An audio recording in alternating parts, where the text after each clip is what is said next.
ಹೊಲವನುಳುವ ಯೋಗಿ ನೀನು, ನಾಡಿಗೆ ಜೀವ ತುಂಬೋ ಕಾಮಧೇನು. ಹೊಲವನುಳುವ ಯೋಗಿ ನೀನು, ನಾಡಿಗೆ ಜೀವ ತುಂಬೋ ಕಾಮಧೇನು. ಹೆಸರು ಮಂಜುನಾಥ್ ಬಾಬು ಅಂತೇಳಿ. ಮೂಲತಃ ನಮ್ಮ ತಂದೆನೂ ಕೃಷಿಕರು. ನಾವು ಡಿಗ್ರಿ ಬಯೋಟೆಕ್ನಾಲಜಿ BSc ಬಯೋಟೆಕ್ ಮಾಡಿದ್ಮೇಲೆ ಕಾರಣಾಂತರಗಳಿಂದ ಬೇರೆ ಕೆಲಸಕ್ಕೆ ಹೋಗೋಕ್ಕೆ ಇಂಟ್ರೆಸ್ಟ್ ಬರದೆ ನಾವು ವ್ಯವಸಾಯನೇ ಮಾಡಬೇಕು ಅನ್ನೋ ಇದರಲ್ಲಿದ್ವಿ. ದ್ರಾಕ್ಷಿ ಈ ಬೆಳೆಗಳನ್ನು ಬೆಳೀತಾ ಇದ್ವಿ. ಅದಾದ ನಂತರ ಈ ಫ್ಲೋರಿಕಲ್ಚರ್ ಇಂಡಸ್ಟ್ರಿ ಮಾಡಬೇಕು ಅಂತ ಒಂದು ಬೇರೆ ಕಡೆ ನೋಡಿದಾಗ ಯಾರೂ ನಮ್ಗೆ ಒಳಗಡೆನೂ ಬಿಡ್ತಿರ್ಲಿಲ್ಲ. ಚಾಲೆಂಜ್ ತೊಗೊಂಡು ಒಂದು 2.5 ಎಕರೆಗೆ ಡಚ್ ವೆರೈಟಿ ರೋಸಸನ್ನು ಮಾಡಿದ್ವಿ. ಅದಾದ ನಂತರ ಒಂದು ವರ್ಷ ತುಂಬ ಕಷ್ಟ ಆಯಿತು. ಅದ್ರ ಬಗ್ಗೆ ಮಾಹಿತಿ ಇರಲಿಲ್ಲ, ಏನೂ ಅದ್ರ ಬಗ್ಗೆ ಗೊತ್ತಿರಲಿಲ್ಲ, ಯಾರೂ ಅದ್ರ ಬಗ್ಗೆ ಮಾಹಿತಿ ಕೊಡ್ತಿರ್ಲಿಲ್ಲ. ನಾವೇ ಅದನ್ನು ಪ್ರಾಕ್ಟಿಕಲಾಗಿ ಒಂದು ವರ್ಷ ಅದನ್ನು ಸ್ವಲ್ಪ ಒಂದು ಸುಧಾರಣೆಗೆ ಬಂದ ಮೇಲೆ, ನಮಗೆ ಕ್ರಾಪ್ ಎಲ್ಲ ಚೆನ್ನಾಗಿ ಬಂದ ಮೇಲೆ ಪ್ರತಿ ವರ್ಷ ಹಂತ ಹಂತವಾಗಿ ಒಂದು 2 ಎಕರೆ 3 ಎಕರೆ ಈ ಥರ ಮಾಡಿ ಈಗ ಒಂದು 40 ಎಕರೆಯಲ್ಲಿ ನಾವು ಈ ಪಾಲಿ ಹೌಸ್ ಕಲ್ಟಿವೇಷನ್ ಮಾಡ್ತಾಯಿದ್ವಿ. ಅದರಲ್ಲಿ ಹೂವಿನ ಬೆಳೆಗಳಲ್ಲಿ ರೋಸಸ್ ಅಂತ ಡಚ್ ವೆರೈಟಿ ರೋಸಸ್ ಬೆಳೀತಾ ಇದ್ದೀವಿ, ಮತ್ತು ಜಿಪ್ಸೋಫಿಲಾ ಅಂತ ಒಂದು ವೆರೈಟಿ ಬೆಳೀತಾ ಇದ್ದೀವಿ. ಹಾಗೆ ಕ್ರಸಾಂತಮ್, ಹೈಬ್ರಿಡ್ ಕ್ರಸಾಂತಮಮ್ ಒಂದು 8 ಎಕರೆಯಲ್ಲಿ ಬೆಳೀತಾ ಇದ್ದೀವಿ. ಮತ್ತು ಕಲರ್ ಕ್ಯಾಪ್ಸಿಕಮ್ ಒಂದು 6 ಎಕರೆಯಲ್ಲಿ ಕಲರ್ ಕ್ಯಾಪ್ಸಿಕಮ್ ಬೆಳೀತಾ ಇದ್ದೀವಿ. ನಿಮ್ಮ ಬ್ರದರ್ ಇದ್ದಾರೆ, ಅವರನ್ನು ಕೂಡ ಈ ಫ್ಲೋರಿಕಲ್ಚರ್ ಇದರಲ್ಲಿ ಡೈರೆಕ್ಟ್ ನಿರ್ದೇಶಕ. ಸೊ ಜೊತೆಗೆ ನಮ್ಮ ವ್ಯವಸ್ಥಾಪನಾ ಮಂಡಳಿ ಸದಸ್ಯರು ಕೂಡ ಆಗಿದ್ರು. ನೀವು ವಿಶೇಷವಾಗಿ ನಿಮ್ಗೆ ಗೊತ್ತಿದೆ GKVK ನೋಡಿದ್ರಾ, IIHR ನೋಡಿದ್ರಾ?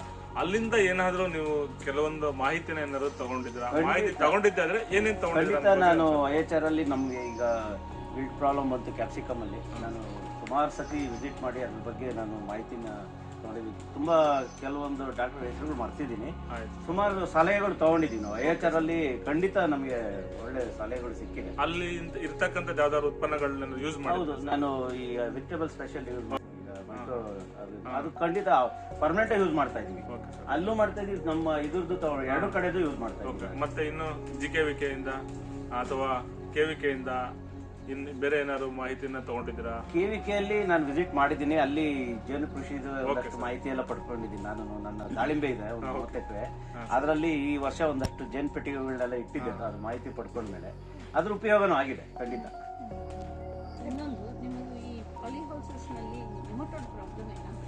ಪಾಲಿ ಹೌಸ್ ಅಲ್ಲಿ ನೆಮಟೋಡ್ ನಮಗೆ ಕ್ಯಾಪ್ಸಿಕಮ್ ಅಲ್ಲಿ ಬಂದಿದೆ.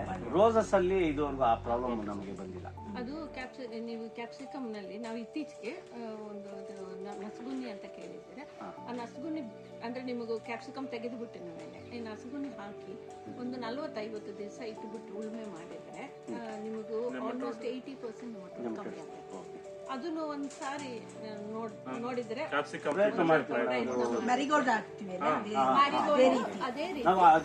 ಯಾವಾಗ್ಲೂ ನಾವು ಕ್ಯಾಪ್ಸಿಕಮ್ ಆದ್ಮೇಲೆ ಇದೇ ದೃಷ್ಟಿಯಿಂದ ಆಲ್ಟರ್ನೇಟ್ ಕ್ರಾಪ್ಸ್ ಮಾಡ್ತಾ ಇದೀವಿ. ಅದು ಸ್ವಲ್ಪ ಈ ಹೈಬ್ರಿಡ್ ಕ್ರಸಾಂತಮಮ್ ಮಾಡಿತಾ ಇದೀವಿ. ಇದಾದ ನಂತರ ಸ್ವಲ್ಪ ಭೂಮಿ ಕಾರ್ಬನ್ ಎಲ್ಲ ಸ್ವಲ್ಪ ಚೇಂಜ್ ಆಗ್ತದೆ.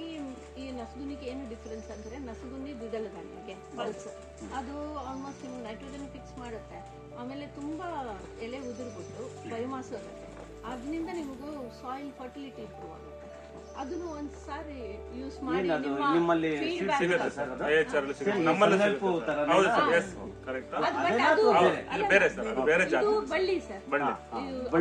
ಫುಲ್ ಮ್ಯಾಟ್ ಚಾಪೆ ಹಾಕ್ದಂಗೆ ನಿಮಗೆ ಸ್ವಲ್ಪನೂ ಲೈಟ್ ಕೆಳಗಡೆ ಆಗೋದಕ್ಕೆ ಬಿಡೋದಿಲ್ಲ. ಬಯೋಮಾಸ್ ಜಾಸ್ತಿ ಬರುತ್ತೆ ಅದರಲ್ಲಿ. ಸೊ ಹಾಗಾಗಿ ನೀವು ಹಸಿರು ಗೊಬ್ಬರ ನಮ್ಮಲ್ಲಿ ಏನಾಗಿದೆ, ನಾವು ಆಲ್ಟರ್ನೇಟ್ ಕ್ರಾಪ್ ಮಾಡ್ಬೇಕಾದ್ರೆ ಖಂಡಿತ ನಮ್ಗೆ ಈ ತರದ್ ಬೇಕು. ನಾವೇನಾಗ್ತಾ ಇದೆ, ಜೋಳಕ್ಕೆ ಹೋಗ್ತೀವಿ, ಇಲ್ಲ ಈ ಮಾರಿಗೋಲ್ಡ್ ಚೆಂಡು ಈ ತರದಕ್ಕೆ ಆಲ್ಟರ್ನೇಟ್ ಮಾಡ್ತಾ ಇದ್ವಿ.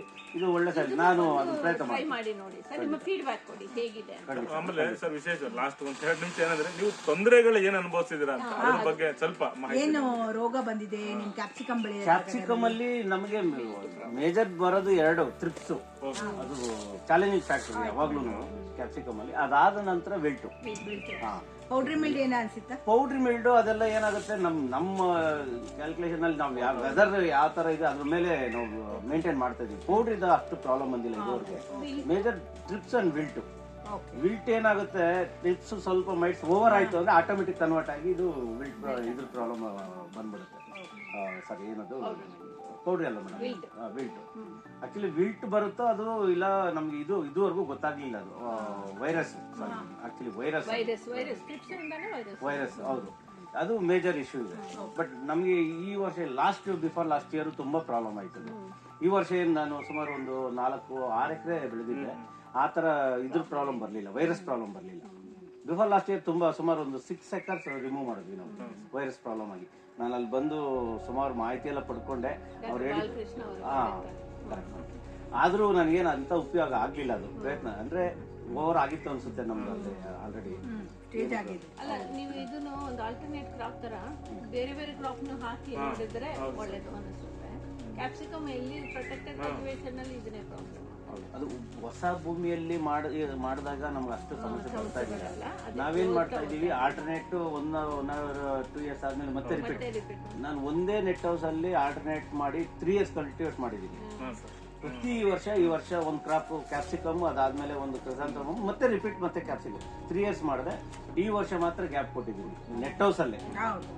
ಪಾಲಿ ಹೌಸ್ ಅಲ್ಲಿ ಗ್ಯಾಪ್ ಕೊಡಬೇಕಾಗುತ್ತೆ, ಯಾಕಂದ್ರೆ ಪಾಲಿ ಹೌಸ್ ಅಲ್ಲಿ ನಾವು ನೆಟ್ ಹೌಸ್ ಅಲ್ಲಿ ಒಂದು 6 ಮಂತ್ಸ್ ಒಳಗಡೆ ರಿಮೂವ್ ಮಾಡ್ತೀವಿ. ಪಾಲಿ ಹೌಸ್ ಅಲ್ಲಿ 8-10 ಮಂತ್ಸ್ ವರೆಗೂ ನಾವು ಪ್ರೊಡಕ್ಷನ್ ತೆಗೆದಿರ್ತೀವಿ. ಯಾವ್ದಕ್ಕೆ ಮೇಡಮ್? ಬಟಾಟ ಇನ್ಸ್ಪಿರೇಷನ್. ಸರ್, ಇದು ರೋಸ್ ಬಿಟ್ಟು ನೀವು ಕ್ರೈಸಾಂಥೆಮಮ್ ಹೈಬ್ರಿಡ್ ಕ್ರಿಸಾಂಥೆಮಮ್ ಹೇಗೆ ಮೆಟೀರಿಯಲ್ ಎಲ್ಲ ಬಿಟ್ರೆ ನಾವು ಈ ಬೇರೆ ಕಂಪ್ನಿಗಳಿಂದ ಪ್ಲಾಂಟ್ಸ್ ತಗೊಂತೀವಿ. ಯಾವ ಕಲರ್ ಹೇಳಿ? ಹಳದಿನ ವೈಟ್? ಇಲ್ಲ, ಹೈಬ್ರಿಡ್ ಅಲ್ಲಿ ಸುಮಾರು ಒಂದು 60-70 ಕಲರ್ಸ್ ಇದೆ. ನೀವು ಮೇಜರ್ ಯಾವ ಕಲರ್? ನಾವು ಮೇಜರ್ ಕಲರ್ಸ್ ಒಂದು 15 ಕಲರ್ಸ್ ಯೂಸ್ ಮಾಡ್ತೀವಿ. ವೈಟ್, ರೆಡ್, ಬಟನ್ಸ್ ಅಲ್ಲಿ ಕಲರ್ಸ್ ಇದೆ, ಅದರಲ್ಲಿ ಸುಮಾರು ವೆರೈಟಿ ಇದೆ. ಸುಮಾರು ನಿಮಗೆ ಫ್ಲವರ್ಸ್ ಇದೆ, ಬೇಕು ನೋಡ್ಬೋದು ಮೇಡಮ್. ಆಕ್ಚುಲಿ ಈಗ ನಾವು 2 ತರ, ಕೆಲವರು ಆಟೋಮೆಟಿಕೇಶನ್ ಮಾಡ್ಕೊಂಡಿದ್ದಾರೆ, ನಾವು ಮ್ಯಾನ್ಯುಯಲ್ಲೇ ಕೊಡ್ತಾ ಇದೀವಿ. ಬಟ್ ಎಲ್ಲ ಒಂದು 5-6 ಎಕರ್ಸ್ಗೆ ಸಪ್ರೇಟ್ ಯೂನಿಟ್ ಅಲ್ಲಿಂದ ಪುಷ್ ಆಗುತ್ತೆ. ರೈನ್ ವಾಟರ್ ಹಾರ್ವೆಸ್ಟ್ ಇದೆ, ಅಲ್ಲಿಂದಾನೇ ಫಿಕ್ಸ್ ಮಾಡಿದೀವಿ, ಅಲ್ಲಿಂದಾನೇ ಇದಾಗುತ್ತೆ. ಇದು ಡ್ರಿಪ್ರಿಗೇಷನ್ ಎಲ್ಲ ಇದು ಅಲ್ಲಿಂದಾನೇ ಸಪ್ರೇಟ್ ಹೋಗುತ್ತೆ. ಪ್ಲಸ್ ಸ್ಪ್ರೇಸ್ ಎಲ್ಲ ಅಷ್ಟೇ ಅಂಡರ್ಗ್ರೌಂಡ್ ಇದರಲ್ಲೇ ಇದೆ, ಅಲ್ಲಲ್ಲೇ ಓಪನ್ ಮಾಡ್ಕೊಂಡು ಅಲ್ಲಿಂದ ಸ್ಪ್ರೇ ಮಾಡ್ತಾರೆ. ಹೌದು.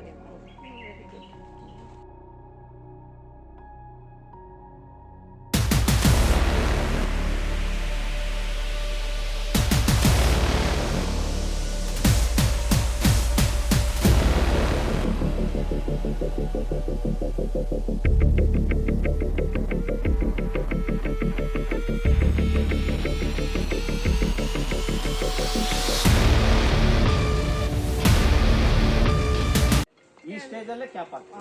ಒಂದು ಸ್ಟೇಜ್ ಇರುತ್ತೆ, ಆ ಸ್ಟೇಜ್ ಅಲ್ಲೇ ಕ್ಯಾಪ್ ಆಗ್ತದೆ. ಇದು ಒಳಗಡೆ ನಂಬರ್ ಆಫ್ ಪೆಟಲ್ಸ್ ಬ್ಲೂಮ್ ಆಗ್ಬೇಕು.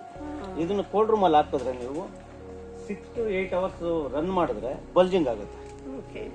ವಾಟರ್ ತಗೊಂಡ್ರೆ ಅಪ್ಟೇಕ್ ಆದ್ರೆ ಕಂಪ್ಲೀಟ್ ಬಲ್ಜಿಂಗ್ ಆಗುತ್ತೆ. ಅವಾಗ ನಮಗೆ ಫ್ಲವರ್ ಸೈಜು ಎಲ್ಲ ಕ್ವಾಲಿಟಿ ಎಲ್ಲ ಕಾಣುತ್ತೆ. ಈ ಬಂದು 1500 ಸ್ಟೆಮ್ ಫಾರ್ ಎಕರ್ ಅಂತ ಇದೆ ಸ್ಟ್ಯಾಂಡರ್ಡ್.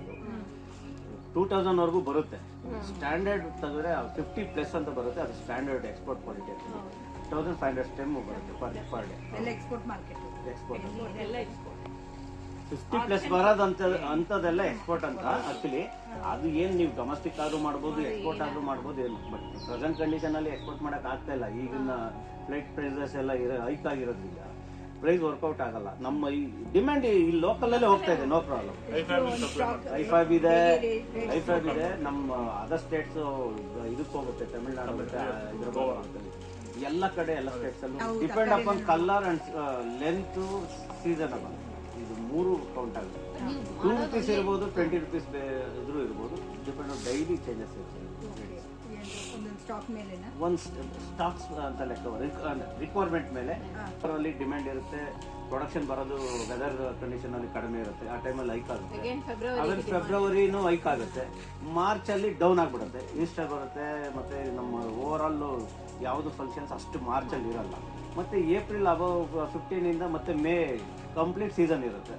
ಜೂನ್ ಇಂದ ಮತ್ತೆ ನಮಗೆ ಆಫ್ ಸೀಸನ್ ಮಾಡ್ಕೊಬೋದು. ಇವತ್ತು ಫ್ಲವರ್ ಕಟ್ ಮಾಡ್ತೀವಿ ಅಂದ್ರೆ ಕೋಲ್ಡ್ ರೂಮ್ ಅಲ್ಲಿ ನಾವು 4 ಡಿಗ್ರಿ ಇದ್ರಲ್ಲಿ ಮಾಡಿದ್ರೆ ನೀವು 5 days ಬೇಕಾದ್ರೂ ಇಟ್ಕೋಬಹುದು.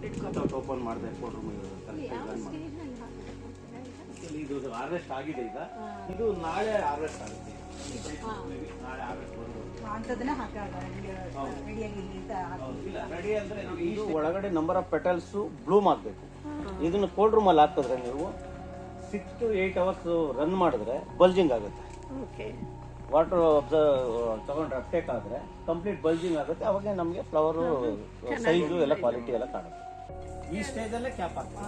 ಒಂದು ಸ್ಟೇಜ್ ಇರುತ್ತೆ, ಆ ಸ್ಟೇಜ್ ಅಲ್ಲೇ ಕ್ಯಾಪ್ ಆಗ್ತದೆ. ರೈತ ಬಂದರೆ ನಾವು ಇಂದು ಶ್ರೀಯುತ ಮಂಜುನಾಥ್ ಬಾಬು ಅಂತ ಹೇಳ್ಬಿಟ್ಟು ದೊಡ್ಡ ತುಮಕೂರಿನವರು, ಅವರು ಹಲವಾರು ಸುಮಾರು 18 ಎಕರೆನಲ್ಲಿ ಪಾಲಿ ಹೌಸ್ನ ಹೊಂದಿದ್ದಾರೆ. ಅದರಲ್ಲಿ ಅವರು ವಿವಿಧ ಜಾತಿಯ ಸೇವಂತಿಗೆನಲ್ಲೇ ಹಲವಾರು ಕಲರ್ಸ್ನ ನೀವು ನೋಡ್ಬೋದು. ವಿಶೇಷವಾದಂತಹ ಬಣ್ಣಗಳಲ್ಲಿ ವಿಶೇಷವಾದಂತಹ ಈ ಒಂದು ಕ್ರೈಸಾಂಥಮಮ್ ಅಥವಾ ಸೇವಂತಿಗೆ ಅಂತ ನಾವು ಏನು ಕರಿತೀವಿ ಕನ್ನಡದಲ್ಲಿ, ಅದನ್ನು ನೀವು ಗಮನಿಸ್ಬೋದು. ನೋಡಿ, ಇದು ವೈಟ್ ಕಲರು, ಅಲ್ಲಿ ಹಳದಿ ಕಲರ್ ಇದೆ, ರೆಡ್ ಕಲರ್ ಇದೆ, ಡೀಪ್ ರೆಡ್ ಕಲರ್ ಇದೆ, ಇನ್ನು ಗೋಲ್ಡನ್ ಕಲರ್ ಇದೆ, ಬ್ಲೂ ಕಲರ್ ಇದೆ. ಹಲವಾರು ಜಾತಿಯ ಸೇವಂತಿಗೆ ಬೆಳೆದಿದ್ದಾರೆ. ಅದರ ಜೊತೆಗೆ ಕಲ್ಲರ್ಡ್ ಕ್ಯಾಪ್ಸಿಕಮ್ನಲ್ಲಿ ದೊಣ್ಣೆ ಮೆಣಸಿನಕಾಯಿನಲ್ಲಿ ವಿಶೇಷವಾಗಿ ರೆಡ್ ಕಲರ್ ಮತ್ತು ಹಳದಿ ಕಲರ್ನು ಕೂಡ ಅವರು ಬೆಳೀತಾ ಇದ್ದಾರೆ. ಅದ್ರ ಜೊತೆಗೆ ದಾಳಿಂಬೆಯನ್ನ ಬೆಳೆದಿದ್ದಾರೆ. ಇನ್ನು ಡಚ್ ರೋಸನ್ನು ಕೂಡ ಬೆಳೀತಾ ಇದ್ದಾರೆ. ವೈಜ್ಞಾನಿಕ ರೀತಿಯಲ್ಲಿ ಅವರು ಹಲವಾರು ಪದ್ಧತಿಗಳನ್ನ ಅಳವಡಿಕೆ ಮಾಡಿಕೊಂಡು ಹೆಚ್ಚಿನ ಆದಾಯವನ್ನು ಗಳಿಸ್ತಾ ಇದ್ದಾರೆ.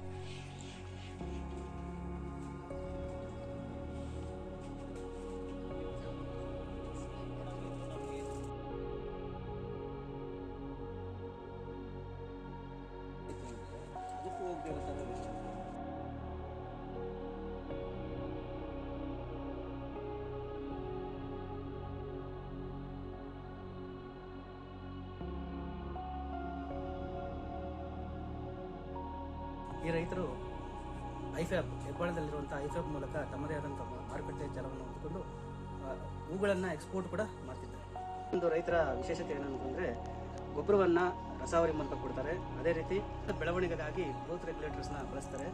ಬೆಳವಣಿಗೆ ಚೆನ್ನಾಗಾಗಲಿ ಅಂದ್ಬಿಟ್ಟು ಕೃತಕವಾಗಿ ಬೆಳಕನ್ನು ಕೂಡ ಈ ರೈತರು ಕೊಡ್ತಿದ್ದಾರೆ.